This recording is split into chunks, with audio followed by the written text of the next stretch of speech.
Queria começar por saudar o Conselho Económico e Social pela iniciativa da realização desta conferência. É nos dias de sol que se repara o telhado e esta é uma boa altura para olharmos para o nosso futuro e para ver como é que consolidamos uma estratégia de desenvolvimento para o país. Nós propusemos 3 objetivos fundamentais: temos mais crescimento, temos melhor emprego e ter maior igualdade. Hoje estamos aqui a fazer este debate no início de um ano em que conhecemos já os primeiros números de 2017. E sabemos que 2017 foi o ano em que tivemos o maior crescimento económico desde o início do século, em que, pela primeira vez, desde a nossa adesão ao euro, tivemos convergência com a União Europeia e em que, simultaneamente, saímos do procedimento de déficit excessivo, vimos as agências de rating reavaliarem o valor da dívida portuguesa e conseguimos o déficit mais baixo de todo o nosso período democrático. Mas sabemos hoje também que este crescimento e esta melhoria das nossas finanças públicas têm vindo a ser acompanhados também com mais e melhor emprego. O desemprego tem reduzido sustentadamente ao longo dos últimos anos, estando agora na casa dos 8%, e podemos dizê-lo também que tem diminuído, melhorando a qualidade do emprego. Hoje não fomos só o terceiro país da União Europeia que mais reduziu o desemprego. Podemos dizer que nestes últimos 2 anos, 76% do emprego foi emprego sem termo e que, se olharmos só para o ano de 2017, nós vemos que 85% dos novos contratos foram contratos sem termo. Isto significa que este emprego é um emprego que está a ser criado de modo sustentado. Porque quando as empresas contratam sem prazo, contratam porque têm confiança, perspectivas quanto ao crescimento e ao desenvolvimento e à necessidade da manutenção desses recursos humanos. Mas há talvez outro número que, do ponto de vista estratégico e para o futuro do país, seja ainda mais importante. São os números que conhecemos sobre a redução continuada que temos tido nesta década do abandono escolar precoce, de que os números conhecemos também esta semana e que nos indicam que atingimos já uma taxa de 12,6, o que nos aproxima da meta que foi fixada na Estratégia Portugal 2020, de em 2020 temos reduzido a taxa do abandono escolar precoce para 10%. E esta é uma condição essencial para que a redução das desigualdades não seja sustentada exclusivamente em transferências, mas, pelo contrário, naquilo que é vital, que é o país vencer o maior déficit estrutural que acumulou ao longo de séculos, que é o déficit das qualificações. E é por isso também importante ver como o número de jovens que não estudam, não estão em formação, nem estão empregados, tem vindo também a reduzir, tendo caído nestes 2 anos de 13,9% para 11,9%. Bem sei que hoje o clima não ajuda à imagem, mas a verdade é que podemos dizer que temos vivido dias de sol. Mas temos que ter a consciência que estes dias de sol é quando nós temos que reparar o telhado. E por isso a definição da estratégia de Portugal pós-2020 é absolutamente prioritária. Tivemos aqui no Conselho Económico e Social uma discussão muito aberta sobre o futuro da Estratégia Portugal 2030, ainda em junho. Tivemos na Comissão Permanente de Concertação Social, tivemos no Conselho de Concertação Territorial, tivemos a oportunidade de fazer discussão com as universidades e com os politécnicos.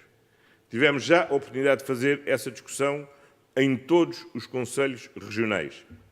E estamos agora em condições de, no final deste mês, podermos ter uma primeira versão daquilo que queremos que seja a estratégia do Portugal pós-2020, com um objetivo fundamental. Podemos ter uma década de convergência com a União Europeia, numa visão em que temos que ser mais competitivos externamente e mais coesos internamente. Ora, é neste contexto que é particularmente importante olharmos para o próximo quadro financeiro plurianual da União Europeia. Todos conhecemos os constrangimentos financeiros do país e, portanto, todos temos consciência de quanto o nosso sucesso nacional se deve também ao sucesso das políticas europeias.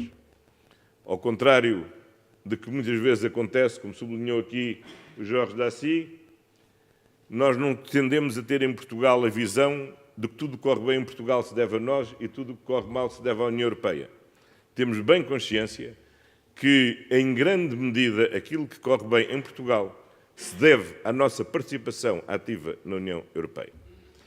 E, por isso, acreditamos na Europa e no futuro da Europa, na nossa participação no futuro da Europa e no contributo que nós podemos dar para o futuro da Europa. Temos bem consciência de qual é o quadro em que se abre o debate sobre o próximo quadro financeiro plurianual. Primeiro, a necessidade de compatibilizar políticas que são marcas identitárias da própria União, como a política de coesão ou como a política agrícola comum, com provas já dadas no seu valor acrescentado relativamente ao desenvolvimento da Europa, com as novas prioridades que não podemos ignorar se quisermos responder efetivamente àquilo que são os desafios e as exigências que os cidadãos colocam hoje aos Estados e à União. Hoje, os cidadãos exigem que possamos responder ao desafio das alterações climáticas, do qual depende a própria existência da humanidade, que exige que respondamos aos desafios da globalização, que nos interrogam sobre a sustentabilidade do nosso modelo social, que respondamos aos desafios da automação, que cria uma angústia sobre o futuro do trabalho, que respondamos à instabilidade que rodeia a Europa como condição para garantir a paz, que foi seguramente o maior bem que a União Europeia produziu desde a Segunda Guerra Mundial. Que respondamos à ameaça do terrorismo, que espalha o medo nas ruas das nossas cidades, estejam elas no norte da Europa, no sul da Europa, no leste ou no oeste. E, portanto, a necessidade de compatibilizar aquilo que é identitário com estas novas prioridades é o primeiro desafio que temos. Sejamos claros. Se a política de coesão e se a política agrícola provaram bem, a primeira coisa que devemos fazer é não estragar o que está bem. A política de coesão não tem contribuído só para modernizar as nossas economias, não tem contribuído só para reduzir as assimetrias. A política de coesão tem uma política que deu um contributo essencial à aproximação da União Europeia dos cidadãos. É graças à política de coesão que a União Europeia não é só uma discussão sobre pautas aduaneiras ou normas técnicas do mercado interno. A política de coesão trouxe a União Europeia a cada cidade, a cada vila, a cada rua, ao dia a dia de cada um dos cidadãos europeus. Ora, se nós queremos uma Europa onde os cidadãos se revejam e em que os cidadãos confiem, nós não podemos perder a política que estabelece a ligação mais forte entre a Europa e os cidadãos. A política agrícola tem sido uma política fundamental na construção da Europa. Eu diria que, em grande medida, a paz na Europa na segunda metade do século XX se deve à política agrícola. Mas a capacidade que tem de assegurar a segurança e a autonomia alimentar, altos padrões de qualidade alimentar que hoje são uma marca distintiva da Europa, e que contribuem não só para a manutenção da paisagem, mas também para a biodiversidade e para um melhor equilíbrio de termos melhores condições para fazer face ao desafio das alterações climáticas.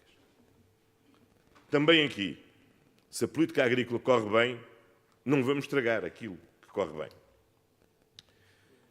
O que é que fazemos relativamente às novas prioridades? Eu acho que, em primeiro lugar, o que devemos compreender é que não temos que ter uma fronteira estanque entre o que são as políticas ditas tradicionais e o que são as novas prioridades. Já aprendemos ao longo destes anos que não é possível distinguir a Europa da competitividade da Europa da coesão. Nós só teremos sociedades mais coesas se formos capazes de ser mais competitivos no mercado global. Mas também sabemos que só seremos capazes de ser mais competitivos no mercado global se somos capazes de ter sociedades mais coesas na nossa União Europeia. Ora, é possível e necessário integrar estas diferentes dimensões. A política de coesão não pode ser só uma política de território. Tem que ser cada vez mais uma política focada nas pessoas. Nas pessoas, a quem o novo pilar social que recentemente proclamamos em Motemburgo tem no centro das suas preocupações. Ora, há muitas dimensões destas novas prioridades que podem e devem encontrar resposta também na política de coesão. O desafio da inclusão social é um desafio que abrange também o desafio da integração dos migrantes. E é por isso também necessariamente uma componente da política de migração. A política de migração não é só a política que a União, no seu conjunto, desenvolve para as parcerias com os países de origem em África. Não é só a cooperação entre os Estados-membros e a União para a proteção das fronteiras externas. É também a capacidade que temos de integrar as comunidades migrantes que estão no nosso território. E aí é esse também um desafio da política de coesão. Nós, quando olhamos para o terrorismo, tendemos a olhar muito para a ameaça que vem de fora. Mas se atentarmos bem, a generalidade, para não dizer a totalidade, dos atentados cometidos dentro da União Europeia não foram cometidos por quem tenha vindo de fora da União Europeia, mas cometidos por quem nasceu, ou pelo menos cresceu, dentro da nossa União. Por isso, a prevenção do radicalismo passa seguramente por políticas de regeneração urbana, de inclusão social, que ajudem a prevenir a radicalização, como ajudam e contribuem decisivamente a prevenir outras formas de criminalidade. E por isso, há uma dimensão, seguramente, da política de coesão que pode e deve responder e integrar novas temáticas, designadamente aquelas que respondem às temáticas das novas prioridades que temos que enfrentar. Foi, aliás, o que a política agrícola fez inteligentemente ao longo do tempo, sabendo integrar nas suas prioridades, nos seus objetivos, as preocupações de natureza ambiental com o conjunto de medidas agroambientais. Como foi capaz de se casar bem com a política de coesão através das políticas de desenvolvimento rural. São duas políticas distintas, mas são duas políticas complementares. Ora, esta noção de complementaridade é absolutamente essencial se nós quisermos, efetivamente, responder a estes desafios. Como é que nós podemos querer desenvolver uma política de segurança e defesa exclusivamente assente numa preocupação de investimento em equipamento militar? Todos sabemos que a defesa não se reduz à dimensão militar. A segurança energética, a segurança alimentar são essenciais para uma política de defesa. E aí a política agrícola é uma componente importante da nossa política de defesa, na medida em que contribua para a nossa segurança e autonomia alimentar. Da mesma forma que a política energética, a melhoria da segurança energética, pode e deve ser essencial para melhorar a nossa segurança coletiva. Nós não podemos estar só dependentes do gás natural que vem do leste ou do gás natural que vem do Magrebe. Nós, por exemplo, em Portugal, podemos dar um contributo essencial para a segurança energética do conjunto da Europa através do bom aproveitamento dessa extraordinária plataforma logística que é o Porto de Sines e da interconexão energética de Portugal, da Península Ibérica, com o conjunto da Europa. Ora, isto significa o quê? É que, tal como nós temos que ser capazes de integrar estas novas prioridades temáticas naquilo que são as políticas da coesão ou da política agrícola, é essencial que nestas novas prioridades nós não deixemos de integrar também aquilo que é um objetivo que constitui um valor acrescentado da União Europeia, que é o valor da coesão e que é o valor da convergência. Dei o exemplo na área da política de defesa, mas posso dar outros. O comissário Oettinger sublinhou aqui duas políticas fundamentais para toda a Europa. Erasmus Plus, Horizonte 2020. Mas quando nós olhamos para o Horizonte 2020 ou para o Erasmus Plus, temos que os olhar não só como instrumentos absolutamente fundamentais para melhorar a competitividade, o desenvolvimento de uma sociedade do conhecimento, que é o suporte da inovação como motor do desenvolvimento da economia europeia, mas temos que integrar também aí nessas políticas o valor acrescentado da coesão e o valor acrescentado da convergência. O Erasmus Plus não pode ser só a primeira etapa de um brain drain que fragilize o capital humano de países que têm que fazer um esforço acrescido para poder aproveitar os seus melhores recursos humanos para poderem contribuir para a modernização das suas economias e para a inovação das suas empresas. É a mesma questão que se coloca quando olhamos para os novos instrumentos financeiros. São essenciais para melhorarem a capacidade de podermos investir.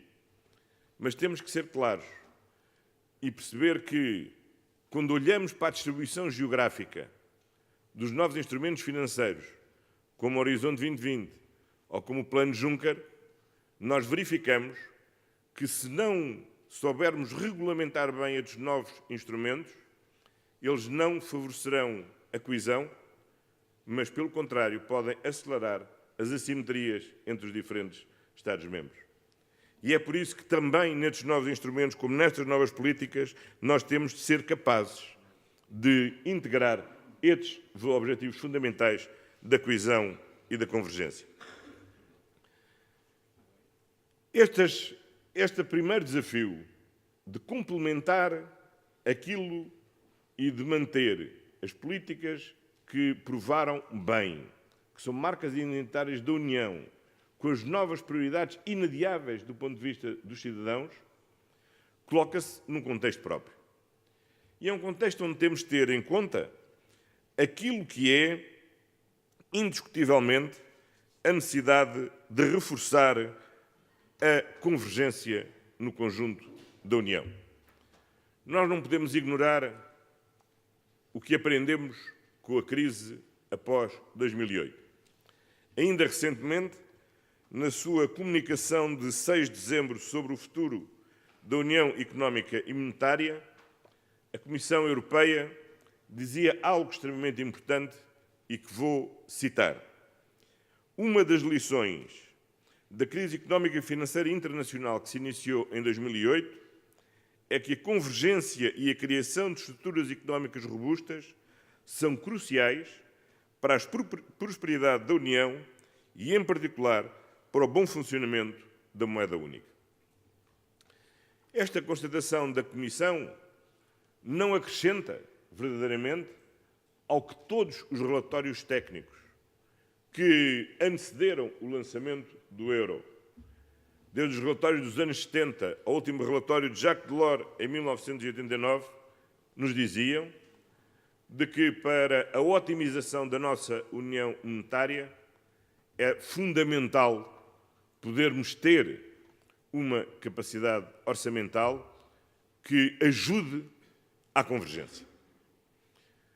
Hoje, felizmente, do presidente Macron ao documento recentemente assinado como base da constituição da grande coligação na Alemanha, à comunicação da Comissão, toda a gente reconhece que é necessário avançar no reforço da convergência dentro da zona euro.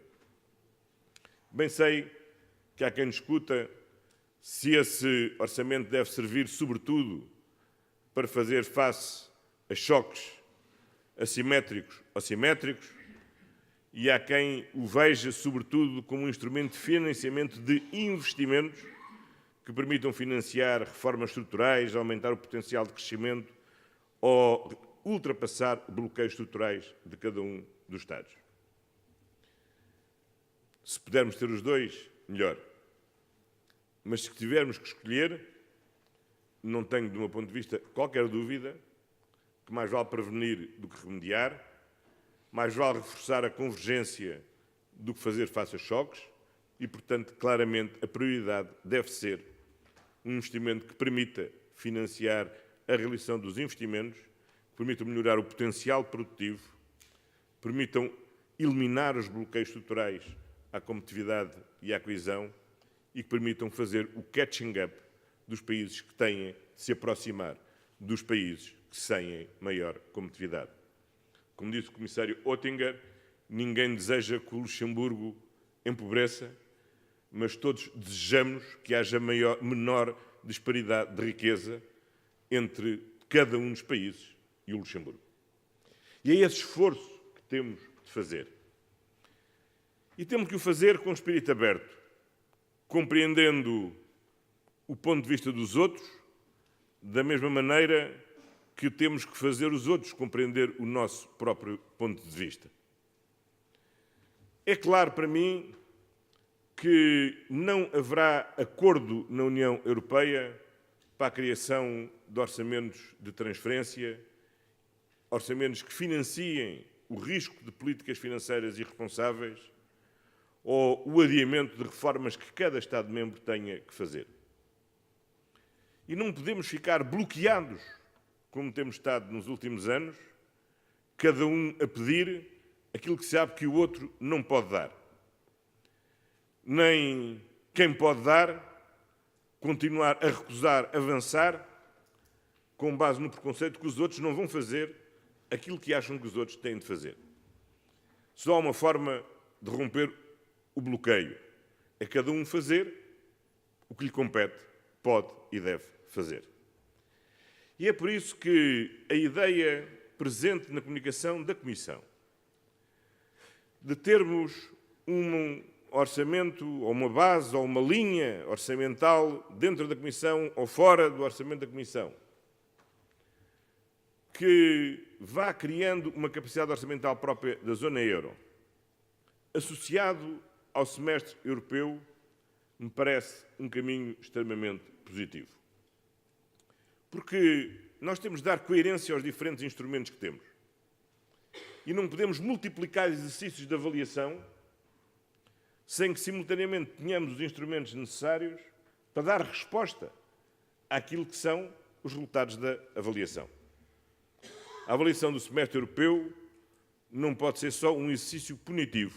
Pelo contrário, tem que ser, sobretudo, um exercício coletivo de convergência para a convergência desenvolvida pelos Estados-membros e pelas instituições europeias.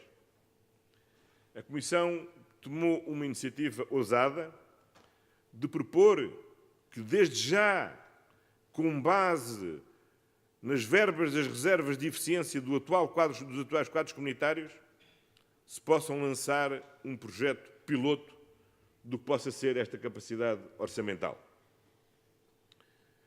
Alguns rejeitaram liminarmente, como o Comitê das Regiões o fez num parecer muito duro. Acho que devemos ter uma postura construtiva. Devemos corresponder àquilo que o Comissário Oettinger designou por flexibilidade. E eu acho que quem quer verdadeiramente criar condições e confiança no conjunto dos 27 Estados-membros, ou dos 28, se o Reino Unido não vier a sair, para desenvolver essa capacidade orçamental, deve estar disponível a trabalhar com a Comissão para podermos desenvolver este projeto piloto. Nós estamos disponíveis. E estamos disponíveis porque, à nossa flexibilidade, confiamos também na capacidade de flexibilidade da própria Comissão. Obviamente não é razoável, como disse o Comitê das Regiões, que pegar numa verba que hoje faz parte do envelope nacional, desnacionalizá-lo e acrescentar-lhe condicionalidade. Agora, é perfeitamente razoável que, complementando essa verba com maior adicionalidade, haja condicionalidade no uso dessas verbas. Aquilo que tenho defendido desde o início, enfim, seguramente nos últimos 2 anos, é que precisamente esse instrumento não deve ser um instrumento de transferências. Deve ser um instrumento para financiar políticas concretas, com base naquilo que são as necessidades identificadas nas Country Specific Recommendations em cada exercício do semestre europeu e que são consolidados nos nossos programas nacionais de reforma. Que devem, por isso, ter uma base contratual, que podem e devem ter metas fixadas e calendários definidos. Que as transferências devem ser condicionadas não a juízos arbitrários, mas ao cumprimento concreto dessas metas e desses objetivos. Temos o objetivo de, em 2020, reduzir para 10% o abandono escolar precoce. Temos que ter a ambição de, depois de 2020, eliminar mesmo o abandono escolar precoce. O que é que necessitamos de fazer? Qual é a meta que podemos fixar anualmente? Que recursos necessitamos para alcançar esse objetivo? E é nessa base contratual que o devemos fazer. Sabemos que temos que aumentar o número de estudantes no ensino superior. Sabemos que as empresas têm que aumentar o emprego mais qualificado. Que tem que haver mais doutorados contratados pelas empresas. Pois fixemos essas metas, fixemos esses calendários e, com base nessa base contratual, tenhamos um fundo próprio para a convergência que ajude a fomentar a convergência. E a convergência não se confunde com a coesão, porque os critérios são critérios distintos. E a convergência não é uma política permanente. Tem que ser um objetivo, com uma base contratualizada para um calendário preciso.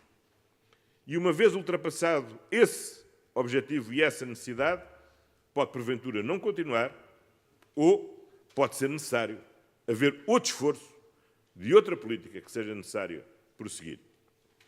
Acho que dessa forma nós conseguiremos todos construir a confiança necessária para a convergência que é absolutamente imprescindível de podermos prosseguir. E a obtenção da convergência não é um objetivo de uns, é um objetivo e uma necessidade de todos.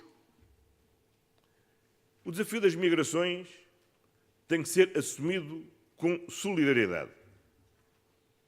Não pode ser só um desafio que fica confiado aos países que estão na primeira linha de fronteira, como a Grécia, como a Itália, como Malta, ou como noutras vagas migratórias que possam existir dos países que estão no leste europeu.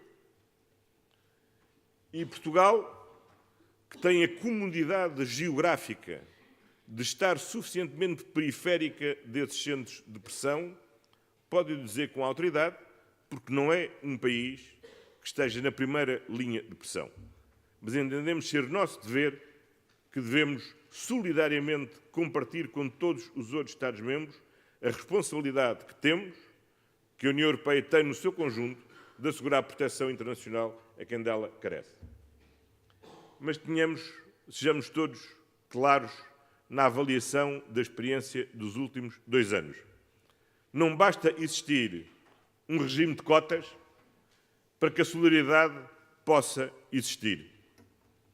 Porque se não houver convergência, não houver capacidade de, no conjunto do território da União Europeia, se gerar a expectativa de quem procura proteção na União Europeia encontrar perspectivas de vida, aquilo que acontece é que as pessoas ou não querem vir para alguns dos países onde as cotas existem, ou vindo, partem para outros países onde as oportunidades de emprego e de construção da sua vida são melhores.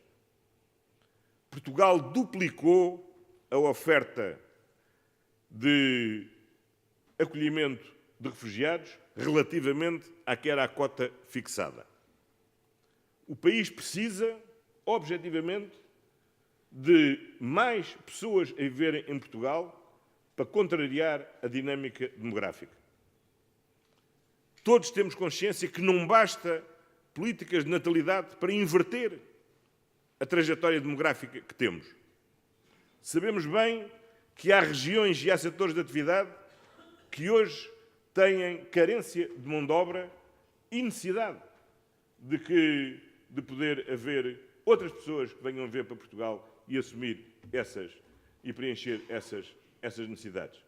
E, não obstante, das 10 mil vagas que oferecemos, os mecanismos de relocalização colocaram em Portugal até hoje 1.500 pessoas. Creio que nos próximos meses chegarão mais 1.100. Mas dessas 1.500, muitas, entretanto, partiram com outros destinos. Algumas partiram, provavelmente, porque têm família ou amigos noutros territórios onde é mais fácil integrarem-se. Mas a maioria deles partiu porque, não obstante os bons resultados da nossa economia, sabem que em outros países têm melhores condições e melhores expectativas para o desenvolvimento da sua vida. E isso significa que a convergência é absolutamente essencial, porque cada uma destas pessoas tem que sentir que em Portugal tem também a oportunidade de poder construir o seu futuro e que não tem que ir necessariamente para a Alemanha para construir o seu futuro. Porque assim, nem Portugal beneficia como podia beneficiar, porque necessitamos desses recursos humanos, nem a Alemanha consegue depois gerir o enorme fluxo de recursos humanos que chegam à Alemanha, e aquilo que nós podemos e devemos ter é, de facto, uma Europa não só mais solidária, mas uma Europa onde a convergência permita uma maior distribuição do conjunto das responsabilidades para o desenvolvimento do futuro da União Europeia. Por fim, não podemos ignorar aquilo que é o efeito previsível do Brexit, como uma diminuição efetiva dos recursos. E por isso chegamos àquela parte que é decisiva, ainda que desagradável, da conversa. É que, se queremos manter as políticas que já provaram bem, se temos que responder às novas necessidades, se vamos ter menos um contribuinte, o que é que fazemos? Diminuímos a ambição ou aumentamos os recursos? Eu acho que a União Europeia falharia e ficaria mais pobre se diminuísse a ambição. Aquilo que fortalece e enriquece a União Europeia é mantermos este nível de ambição. E para isso, se pedimos mais à União, não podemos dar menos à União. Se os Estados pedem à União que assuma novas tarefas, aliás, no próprio interesse do Estado e de cada um dos seus cidadãos, tem que dar mais recursos à União. Se os cidadãos pedem mais à União, têm que dar mais à União. Porque só assim é que o valor acrescentado se pode mesmo traduzir num benefício acrescentado para cada Estado, para cada região e para cada um dos cidadãos da União Europeia. E por isso, acho que aqui também devemos ser claros. Os Estados têm que aumentar as suas contribuições e a União Europeia tem que dispor de mais recursos próprios do que os dispõe atualmente. E temos que o fazer com convicção, porque ou acreditamos mesmo que a União Europeia tem um valor acrescentado e, portanto, aquilo que estamos a contribuir, ou para o benefício acrescentado que vamos ter de retorno, bom, ou então a discussão é outra, não é uma questão orçamental, é uma questão de se queremos ou não queremos estar na União Europeia. E por isso, a saída do Reino Unido abre também a oportunidade de acabar com os rebates. Abre a oportunidade também de, como a Comissão Europeia propôs, os Estados possam aumentar as suas contribuições, nesta boa forma diplomática do Comissário Oettinger, de 1% mais X. Pela parte de Portugal, estamos disponíveis para o mais X. Em terceiro lugar, temos que melhorar os recursos, aumentar os recursos próprios. O relatório Monti e o relatório dos 5 presidentes dá já várias contribuições. Há novas ideias que têm surgido. A taxação dos novos mercados digitais é das mais interessantes, porque se há algo que é manifesto é que é difícil a cada Estado-membro sozinho, isoladamente, taxar as atividades que se desenvolvem hoje num espaço desmaterializado e que, naturalmente, será mais fácil que isso se faça ao nível da própria União. O Comissário Oettinger tem proposto, e bem, que devemos ter uma taxação alinhada com as prioridades da nossa política em matéria ambiental e, portanto, haver aí também uma green taxation que ajude a reforçar os recursos próprios da União. A ideia da taxação das transações financeiras internacionais é outra oportunidade para podermos melhorar os recursos próprios da União. E, por isso, desta combinação entre reforço das contribuições de Estados, melhoria dos recursos próprios e eliminação dos rebates, nós temos de ser capazes, efetivamente, de construir um quadro financeiro plurianual que esteja à medida das ambições que temos.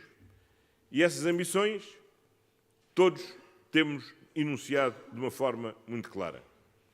Temos que defender a política de coesão, temos que defender a política agrícola comum, porque já deram boas provas do seu valor acrescentado, temos de responder às necessidades que os cidadãos hoje nos colocam de reforçar a sua segurança, de reforçar a sua defesa coletiva, a capacidade de inovar, a capacidade de nos modernizarmos, a capacidade de nos respondermos às alterações climáticas, às necessidades que temos pela frente. E, por isso, temos que partir para este debate, não só com flexibilidade, mas com sentido de unidade. De unidade que ultrapassa as fronteiras geográficas entre norte e sul, entre leste e oeste. A Europa ganha nessa diversidade das nossas regiões ultraperiféricas e com a dinâmica do centro da Europa. A necessidade de sabermos casar, a capacidade que temos de ter de sermos mais competitivos no mercado global e termos sociedades internamente mais coesas. De conseguirmos integrar na política agrícola e na política de coesão estas novas temáticas, mas ao mesmo tempo nas novas temáticas não prescindimos dos valores da coesão e dos valores da convergência. A necessidade que temos de compatibilizar o foco nas pessoas com o foco na economia. E se conseguirmos fazer, aí acho que vamos ganhar. E queria também dizer que o ambicioso objetivo da Comissão de concluir ainda no atual mandato do Parlamento Europeu estas negociações é um objetivo muito difícil, é um objetivo muito ambicioso. Mas há uma coisa que eu tenho certo, é que nada que é difícil hoje será mais fácil depois das eleições seguintes para o Parlamento Europeu. E, portanto, o não enfrentarmos a dificuldade agora não facilita nada. Só faz uma coisa que é má, é adiar a resolução de um problema e nunca vi problema nenhum a ser resolvido adiante a sua solução. E, portanto, quanto mais depressa o resolvermos, melhor. E, portanto, se o pudéssemos fazer hoje, era ótimo. Se o pudermos fazer amanhã, é melhor. Mas, seguramente, se o pudermos fazer até às eleições para o Parlamento Europeu, é excelente. E é com esse espírito e esse objetivo que temos que trabalhar. Muito obrigado a todos e muito bom trabalho ao longo desta conferência.